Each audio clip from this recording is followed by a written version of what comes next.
kita harus dengan secara realistis mengatur kualitas hidup semua pengambil keputusan yang mengendalikan roda pemerintahan, terutama yang memegang anggaran besar. Kualitas hidupnya ini harus dijamin dan diperbaiki. Contoh, hakim di negara-negara yang maju yang harus kita pelajari, hakim-hakim, apalagi hakim tertinggi, hakim agung, itu dijamin jabatannya seumur hidup. Dia hanya bisa berhenti apabila dia sakit, dia minta berhenti, atau dia meninggal. Itu di Amerika, itu di Inggris. Kemudian Ketua Mahkamah Agung adalah pejabat negara yang gajinya tertinggi. Kediaman resminya lebih besar atau lebih besar dari Perdana Menteri. Itu di Inggris.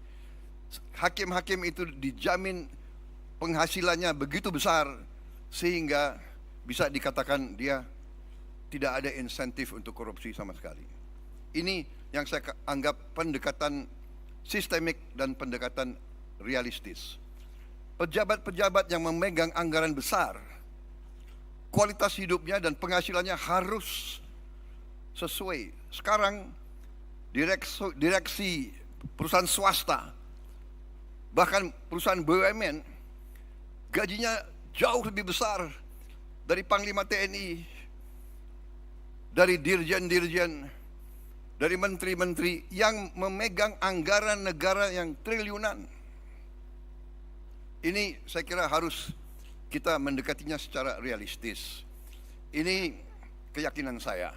Jadi kita perbaiki kualitas hidup, kita tingkatkan gaji-gaji semua pejabat, semua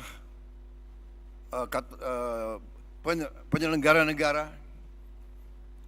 Kita mampu, saya sudah hitung dengan tim pakar saya, Indonesia negara kaya bukan negara miskin. Kita mampu, kita tingkatkan kualitas hidupnya, kita jamin kualitas hidupnya dengan berbagai sistem. Dengan demikian kita tegakkan semua undang-undang yang perlu ditegakkan.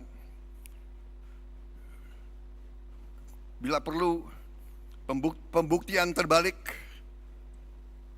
tidak perlu kita tunggu delik pengaduan, tetapi seorang pejabat yang mau menjabat jabatan penting harus transparan, harus bisa dilihat. Karena itu saya sangat dukung LHKPN untuk ditegakkan dan diberi sanksi manakala LHKPN itu tidak jujur. Semua kekayaan harus dilaporkan. Jadi intinya demikian, pendekatan secara realistis, sistemik. Kita perbaiki kualitas hidup, kita jamin kualitas hidup sehingga tidak terjadi suatu hal yang tidak masuk akal. Sebagai contoh, pejabat yang mengendalikan anggaran kontrak-kontrak besar itu diperlakukan sama dengan pejabat yang tidak punya tanggung jawab sebesar itu.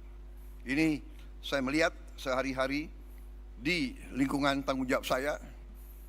Di Kementerian Pertahanan ada pejabat yang mengendalikan triliunan dalam kontrak-kontrak, pangkatnya sama dengan pejabat yang kerjanya rutin. Ini saya ajukan sudah 2-3 tahun untuk jabatannya dinaikkan, mungkin tidak dari segi gaji, tapi dari segi penghormatan.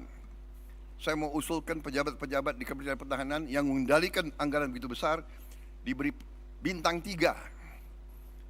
Tapi sampai sekarang ya mungkin birokrasi dan sebagainya masih belum tembus. Jelajahi cara baru mendapatkan informasi. Download Metro TV Extend sekarang.